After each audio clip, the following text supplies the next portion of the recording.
Sudah seperti ini, misalnya untuk sistem tarik itu sangat sudah cukup ya. Tidak.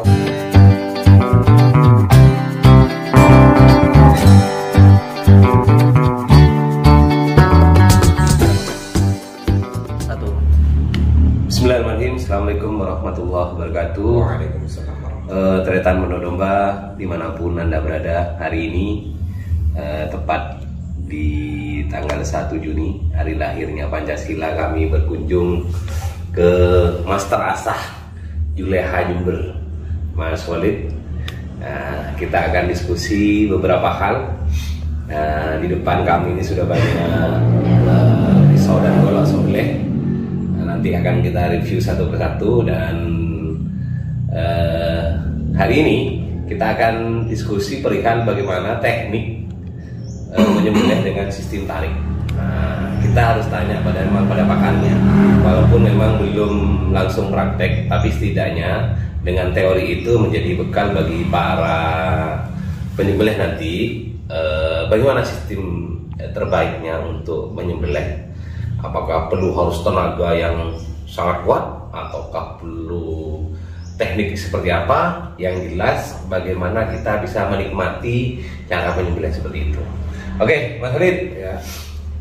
Sebenarnya teknik sembelih tarik itu kalau dengan sistem dorong itu lebih enak yang mana? Artinya bagi penyembelih, Bagi eksekutor ya? Eksekutor. Assalamualaikum warahmatullahi wabarakatuh. Salam. Tretan Mondo Domba dimanapun Anda berada. Hari ini kita berdiskusi dengan Mas Heri ya, Mas Hari ya, tentang enak mana antara sembelih tarik dan sembelih dorong. Sebenarnya kalau tarik dan dorong itu tergantung eksekutornya, dan yang menjadikan enak dan tidaknya adalah Goloknya, pisau ini. Pisau sembelihnya ya. Jadi modal utamanya ini ya. Modal utama dari seorang penyembelih itu adalah pisaunya dulu. Pisaunya tajam enggak? Yang kedua, teori atau teknik dalam menyembelih. Apakah tekniknya dorong, apakah tarik? Karena setiap orang berbeda karakter dalam menyembelih. Seandainya seperti yang saya sering pakai, yaitu adalah sistem tarik. Tapi ada teman-teman yang lain menggunakan sistem dorong. Semuanya sama-sama enak apabila memiliki teknik dalam melakukan eksekusi penyembelihan. Tapi tujuan utamanya bagaimana tidak menyakiti lewat sembelih itu ya. Iya, secepat mungkin dan seihsan mungkin dalam melakukan penyembelihan. Oke, berarti Tretan Mondo Domba bahwa kunci utama dari penyembelihan, baik yang tarik ataupun dorong, adalah senjatanya, pisau atau golok. Iya, betul. Jadi tajam atau tidak itu adalah kunci utamanya. Walaupun kita memiliki teknik yang sudah berjilid-jilid lah kalau kita gambarkan, tapi ketika golok atau pisaunya tidak tajam, ya percuma. Nah, ketika satu oke lah, pisau sekarang sudah ketajamannya sudah bisa diandalkan. Sekarang teorinya Mas, tekniknya Mas. Sebelum kita ke teknik, itu tentang perubahan sapi dulu. Sapinya posisi sapi, posisi kambing ataupun kerbau yang mau disembelih itu harus betul-betul nyaman ketika mau disembelih. Jangan sampai sapi masih gerak-gerak dan sebagainya. Takutnya apa? Kita lihat dulu keamanan ketika mau sembelih. Walaupun pisaunya tajam, kalau sapinya nggak diikat kakinya, jadi keamanan ya itu juga perlu diutamakan. Jadi perenggangan leher itu juga perlu dalam sistem dalam melakukan eksekusi penyembelihan. Kadang-kadang gelambir ini juga mempengaruhi ketika akan disembelih. Soalnya kalau gelambirnya itu enggak kencang, kendor, nah maka setajam apapun pisau pasti akan mengalami kesulitan. Tetapi kalau ketika leher ini kenceng, maka untuk eksekutor sangat mudah sekali dalam melakukan eksekusi. Oke, gitu. Jadi pertama pisau, yang kedua posisi dari hewan yang akan disembelih. Khususnya di bagian kepala dan leher. Bagian leher. Terus kemudian kalau sistem tarik itu idealnya pisau adalah 25 cm. Kalau 25 itu kayak gini Mas. Itu ya ini 25 cm. Nah, ini seperti ini lah. Nah, ini ideal untuk ya. Nah, idealnya untuk sembelih sistem tarik. Jadi kalau pisau untuk tarik itu tidak perlu pisau yang panjang 25 cm itu ideal, lebih pendek juga bisa ya tergantung jam terbang dari eksekutornya. Tapi kalau idealnya 25 cm. 25 cm itu sangat ideal sekali untuk sembelih. Dan pisau sembelih itu tidak perlu yang model-model yang macam-macam lah. Yang sangat enak ini yang model lurus seperti ini. Jadi bilah tajamnya ini lurus seperti ini. Lurus tapi tajam. Lurus tidak tajam. Cuma ya. Jadi itu ya dari bilahnya. Iya. Idealnya 25 cm. Walaupun lebih pendek bisa juga Mas ya. Bisa. Nah, cuma saya kan pernah menggunakan pisau 14 cm itu untuk eksekusi sapi Bali. Oh ya. 14 cm bayangkan. Tapi itu kan khusus bagi yang sudah jam terbangnya sudah lebih banyak lah. Tapi kalau bagi yang pemula, saya kira 25 cm. 25 cm standar. Standar. Malah kalau terlalu panjang Nah, kalau terlalu panjang untuk sistem tarik malah tidak dianjurkan. Iya. Takutnya ketika eksekusi kalau terlalu panjang powernya kurang. Semakin pendek powernya kan semakin kuat. Itu ya, bila juga menentukan ketajaman dan juga ukuran. Dan kalau sistem dorong, menggunakan ini yang 30 cm. Jadi ketika sembelih sistem dorong, teknik memegang gagang pisau ketika mau eksekusi dianjurkan tangannya seperti ini. Karena di sini akan memiliki kekuatan berbeda. Walaupun hanya satu jari. Karena kalau kita menggunakan ini, ini kurang kuat, tidak ada penahan. Ya. Jadi seperti ini. Tapi kalau pakai ini tidak akan pernah tidak bergerak. Nah, jadi seperti satu trik ya. Dan mungkin. Terus kemudian kalau sistem dorong itu kalau teman-teman di Jawa Timur itu biasanya istilahnya menggunakan buka kulit kemudian eksekusi. Jadi seperti ini. Contohnya kalau seandainya ini adalah leher sapi. Kalau sistem dorong itu seperti ini.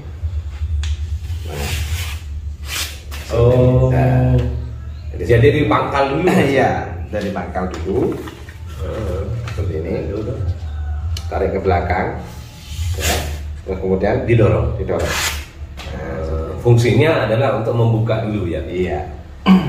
Tapi dengan gerakan yang sangat cepat. Sehingga walaupun dengan model sistem tarik itu sama-sama cepat. Asalkan ya pisaunya memenuhi standar ketajaman untuk sembelih. Oke. Itu kan kalau dorong Mas ya. Iya. Sekarang bagaimana kita fokus teknik tarik. Kalau tarik ini seandainya kita menggunakan pisau ini ya standar lah 25 cm. Oke. Jadi kita nanti kalau 25 cm, kalau sistem tarik menggunakan pisau 25 cm ataupun yang lebih pendek, itu posisi jelas begini, seperti ini pegangnya, seperti ini. Terus kemudian ketika mau eksekusi, mulai dari sini sudah ditekan. Berarti gini, Mas. Ya. Mungkin dari pangkal ya. Dari pangkal bila ini sudah ditekan. Coba dipegang. Oke. Nah, ini satu aja. Oh, satu. Aku kena. Oh iya. Ketika seperti ini, ini ambil di bawah leher paling paling bawah. Paling bawah ya. Ya, seperti ini. Ya. Kemudian ditarik seperti ini.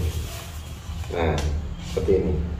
Jadi kalau sudah pangkalnya ini sudah robek, paling tidak ini ketika jalan seperti ini. Nah, seperti ini. Dari pangkal terus ke sini ini jalan. Nah, seperti ini. Jadi dua urat yang ada di samping ini bisa terkena semua seperti ini. Oh iya. Seandainya nanti ketika sembelih kok masih ada yang belum putus, ini tinggal menjatuhkan ke depan seperti ini. Ya. Untuk sempurnanya sembelihan, kalau ada salah satu urat yang belum putus, penting tidak terlepas Mas ya. Ya, terangkat ya. Tidak terangkat. Jadi teknik ketika memang ini posisi pisau berada sudah di leher sapi. Ya. Ketika posisi eksekutornya Mas. Nah, kalau posisi eksekutor mungkin kita tempat saja. Ini ya. Ini begini. Karena pada umumnya kita sekarang ini mumpung ada, anggap ini sapinya. Oke. Ini sapinya ada mereknya ini. Nah, jadi seperti ini ya. Apabila ini adalah leher sapi, ya. Nah, seperti ini.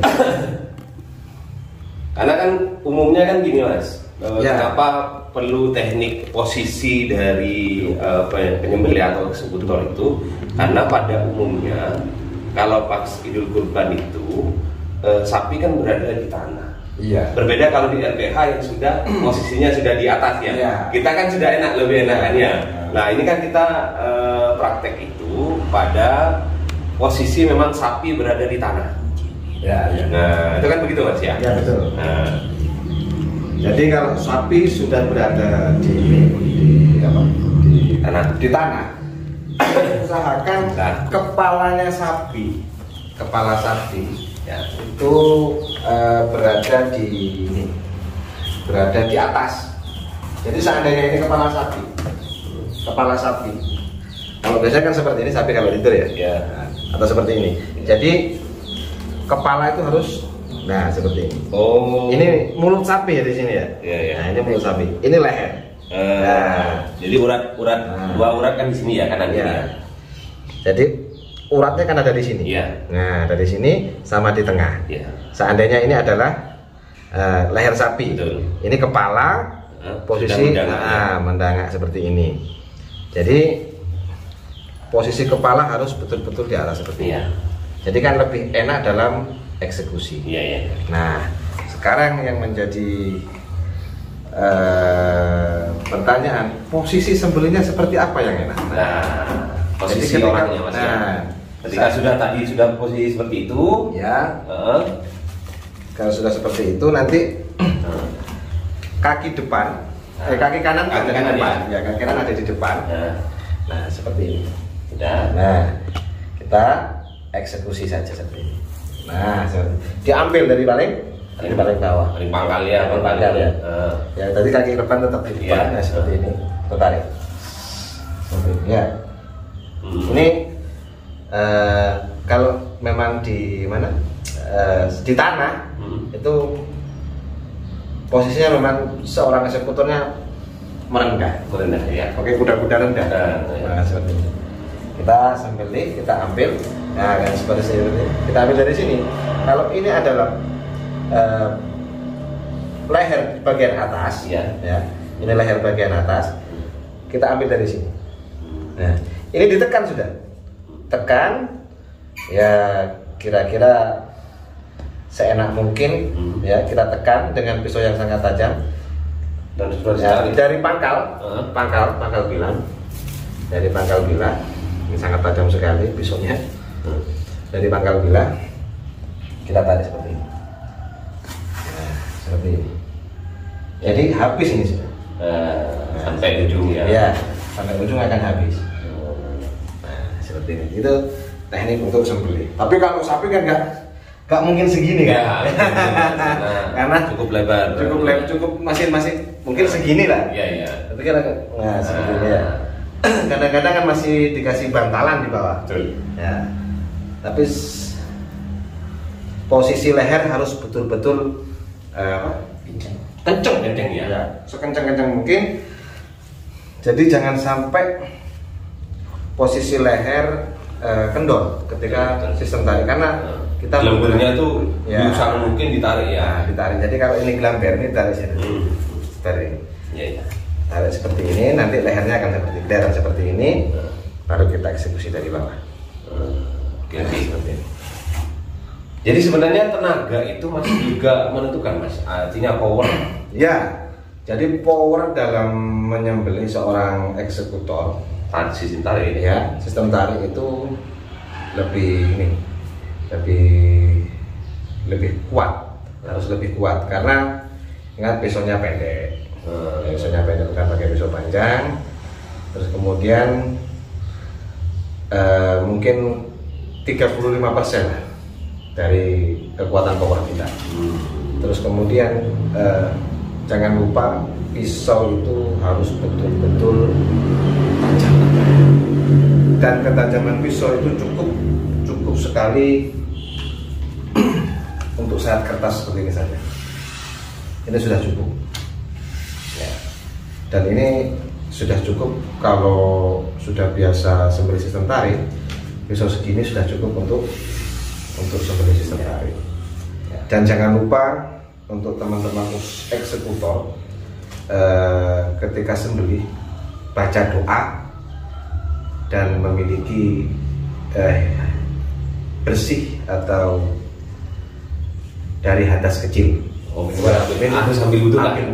Nah, itu ya. Yang dianjurkan dalam sunahnya ya. Yes. Jadi kita akan menyembelih sesuatu yang baik, kita harus memiliki wudhu. Nah, itu. Jadi kalau sudah seperti ini, pisaunya untuk sistem tarik itu sangat mudah. Sudah cukup ya. Tidak usah dites ke tisu dan lain sebagainya. Biasanya kalau tes tisu dan lain sebagainya hanya untuk promosi saja. Kalau seperti ini ke kertas itu sebenarnya sudah sangat cukup untuk tes ketajaman bilah. Jadi Retan Pondok Domba, mungkin boleh saya review dari depan bahwa pertama sistem sembelih tarik khususnya tarik itu yang utama adalah bilah, Mas. Ya, bilah tajam. Artinya bilahnya itu harus sangat tajam. Jadi seberapapun kita memahami teori tapi bilahnya tidak tajam percuma. Yang kedua adalah bagaimana posisi dari leher sapi itu. Iya. Perenggangan dan gelambir itu harus memang ditarik erat dan kencang. Itu juga mempengaruhi dari nanti waktu penyembelihan. Dan yang ketiga yang sudah kita praktekkan bagaimana posisi kita. Yang kami bicarakan hari ini pada umumnya adalah kita menyembelih pada saat Idul Kurban, posisi sapi itu di tanah. Berbeda mungkin kalau sudah di RPH, Mas ya. RPH pakai alat yang sudah posisi sapi itu mungkin seperut kita mungkin ya. Itu kan sudah berbeda posisi kan. Nah, yang kita bicarakan hari ini ketika memang penyembelihan hewan kurbannya berada di tanah. Jadi itu